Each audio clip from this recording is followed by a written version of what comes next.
When my daughter-in-law told me to leave, I smiled instead of crying.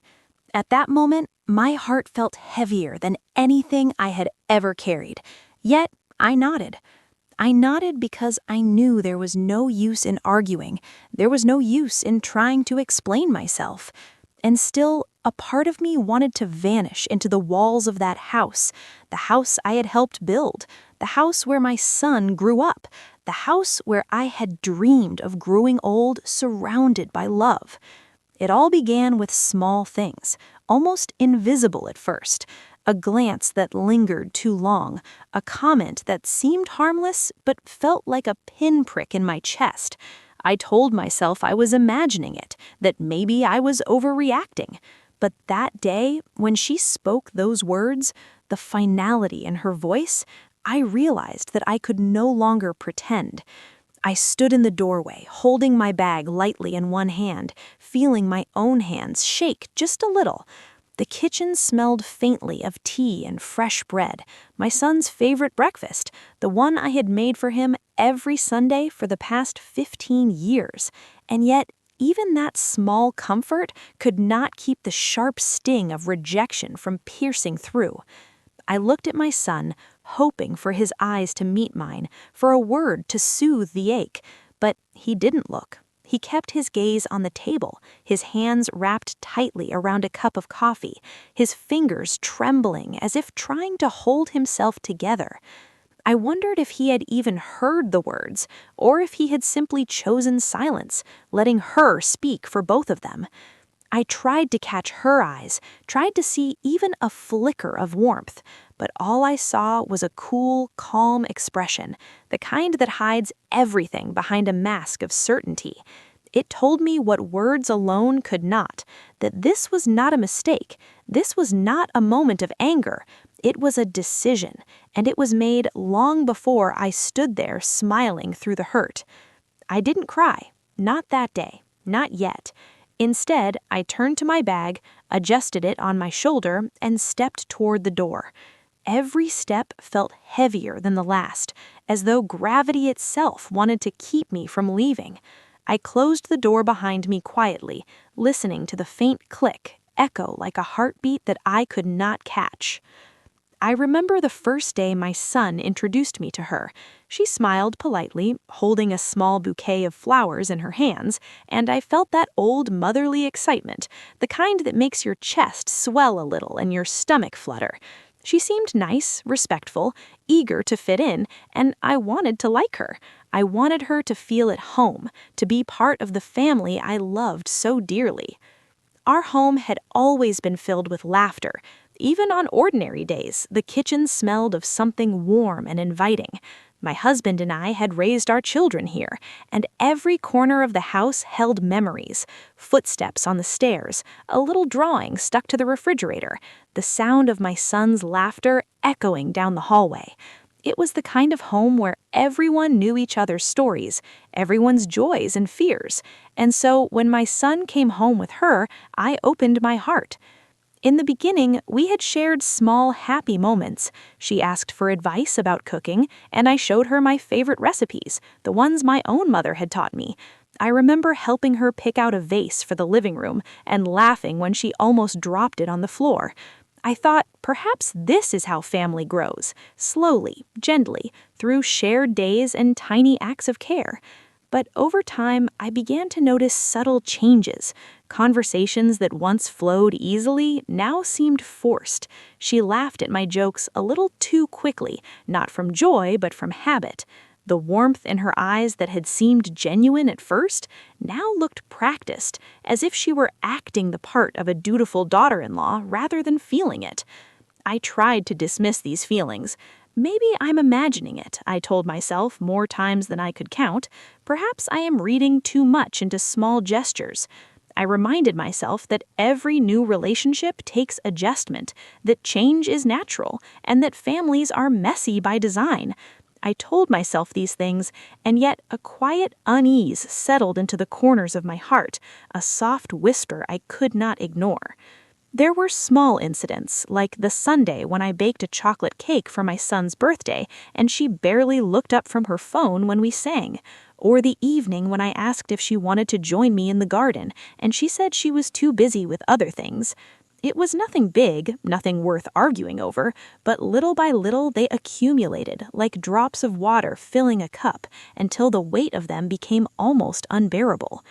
I tried talking to my son about it, gently, without accusation. "I feel a little left out sometimes," I said one evening after dinner. "I just want to be part of things." He nodded, smiled softly, and promised he would pay attention. But the next day, things returned to the same rhythm, and the small voice inside me that had been whispering warnings began to grow louder. Evenings were the hardest. The house would quiet down, my husband long gone, and my son busy with work.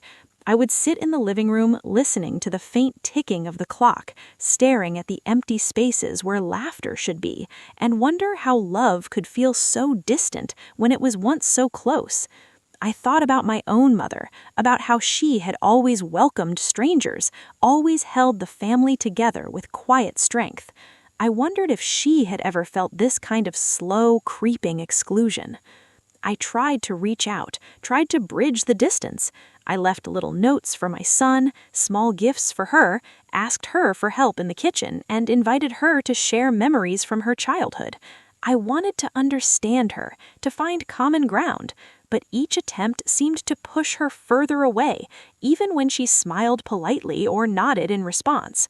I began to notice the tone of her words, the careful choice of expressions. When she spoke, it was clipped, polite, measured, almost like a performance. She never lingered in conversation, never asked questions beyond what was necessary, and I realized slowly that this was not about me. It was about her creating boundaries, her own comfort, perhaps her own fears. And yet, despite understanding this, I could not stop feeling the ache of being unwanted. I walked through the rooms of our house, tracing the familiar paths with my eyes.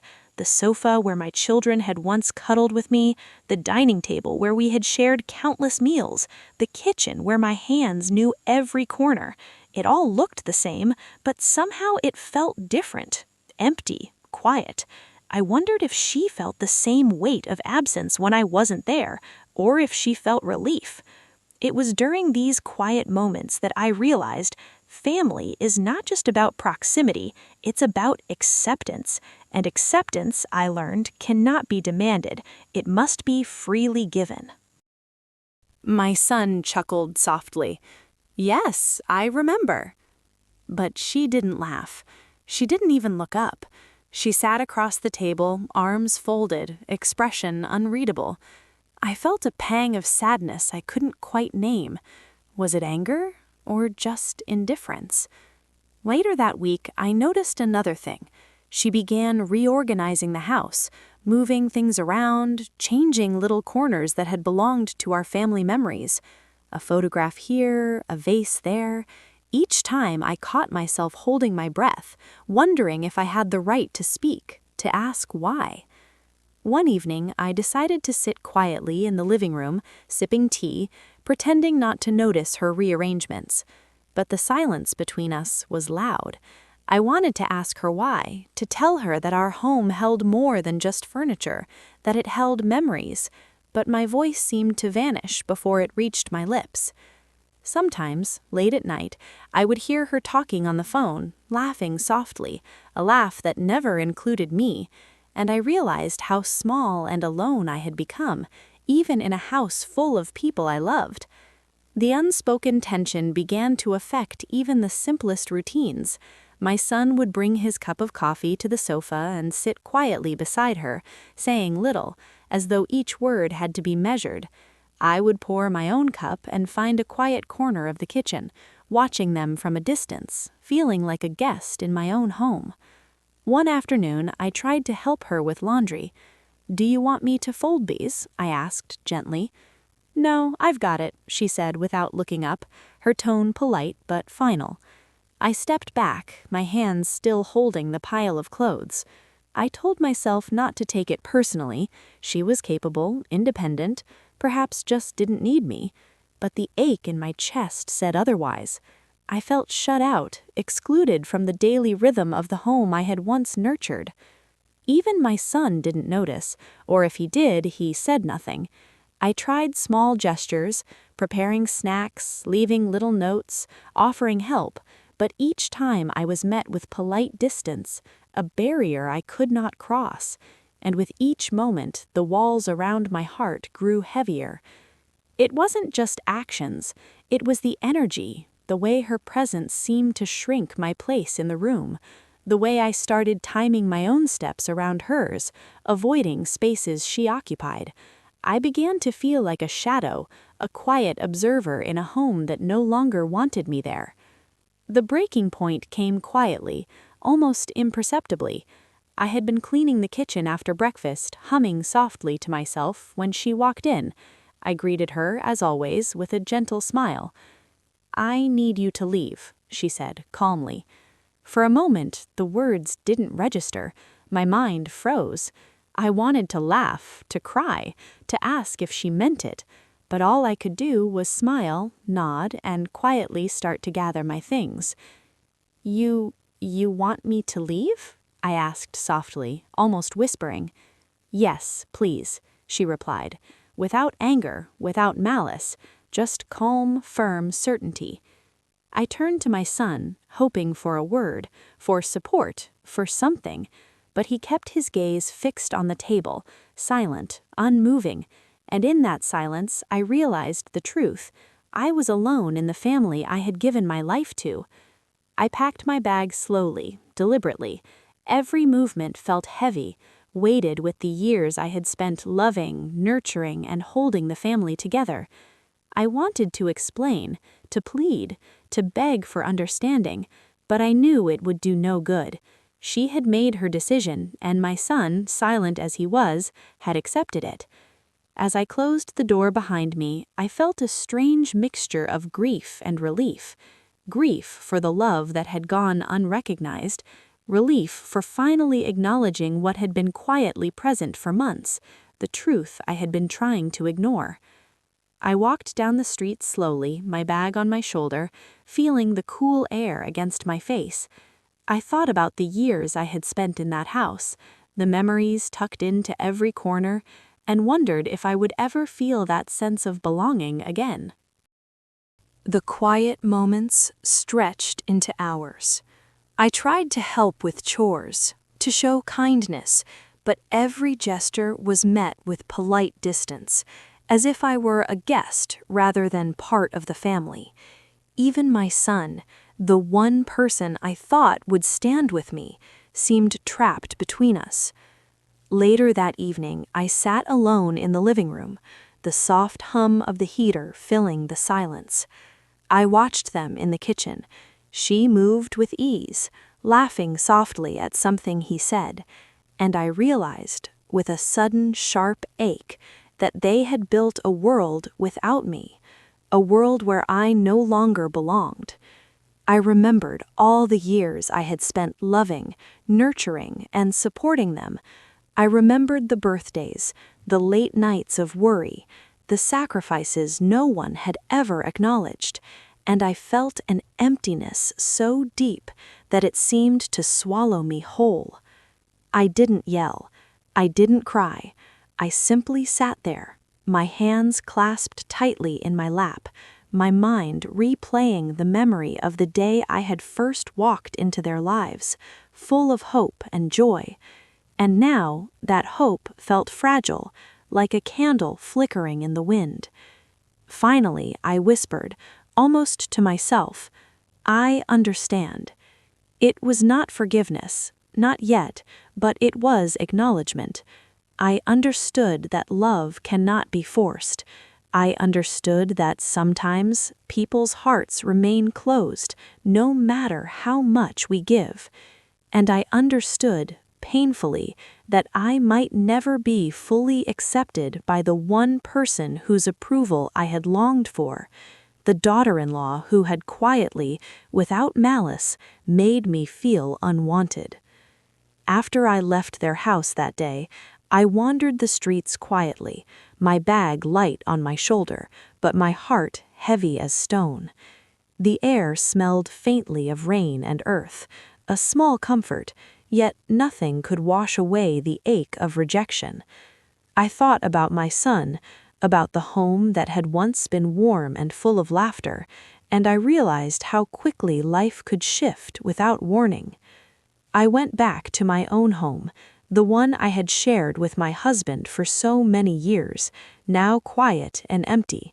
The silence felt safe, like a soft blanket wrapped around me, but it also made the emptiness in my chest louder.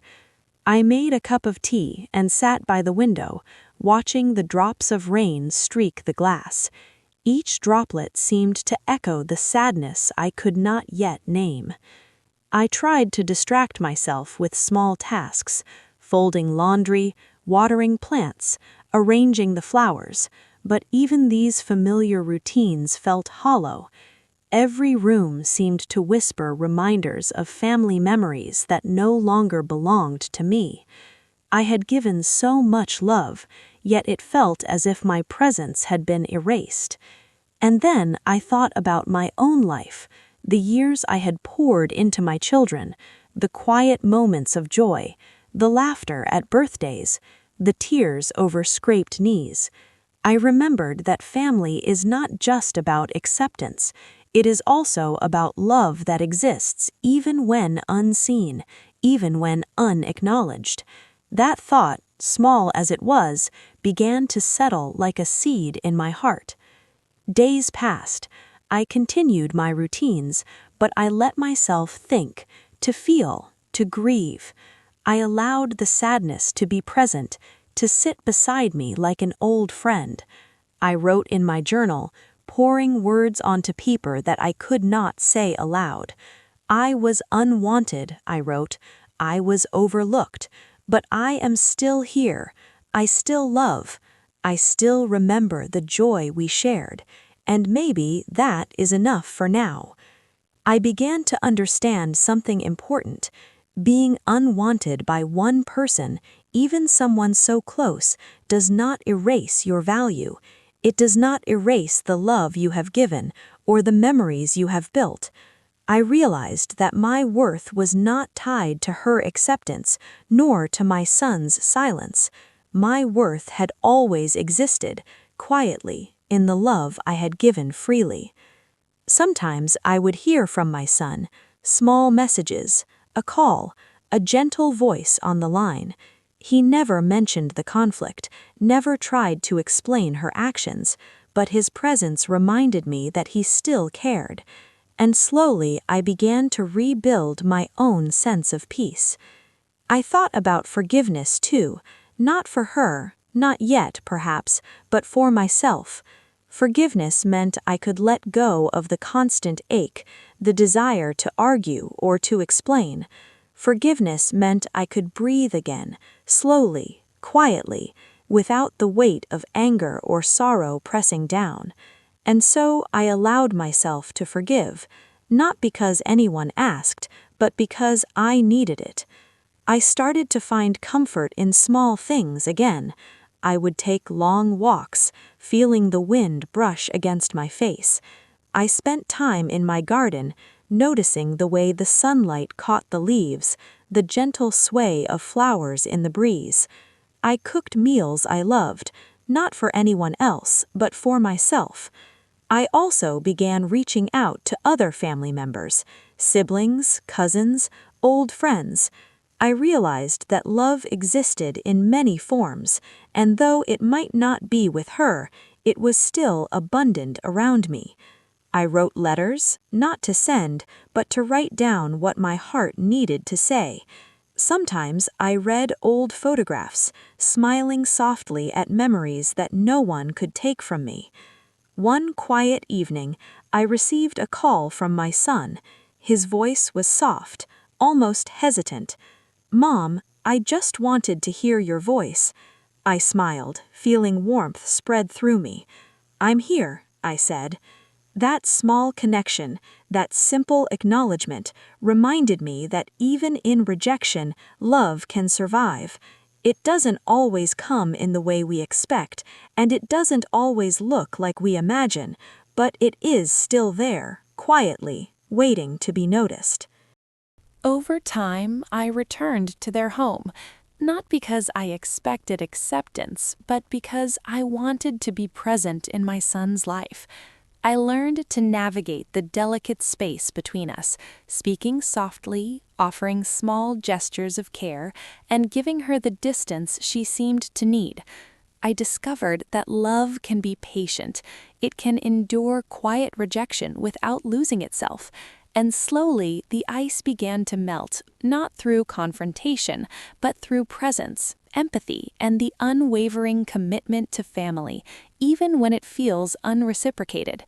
Some days she would glance at me and smile politely. Other days she would avoid me entirely. But I no longer measured my worth by her acknowledgement. I had learned something far more important, that love, kindness, and patience are never wasted, even if they are not immediately returned. And in that quiet acceptance, I found peace. As the days turned into weeks and then months, I learned to carry the memory of that day differently. I did not forget the ache, nor the quiet sting of rejection, but I learned to hold it gently, without letting it weigh me down. Life, I realized, is not always fair. People will make choices that hurt us, sometimes without even knowing it, and yet, even in the hurt, there is room for grace. I still think about her sometimes, the daughter-in-law who made me feel unwanted.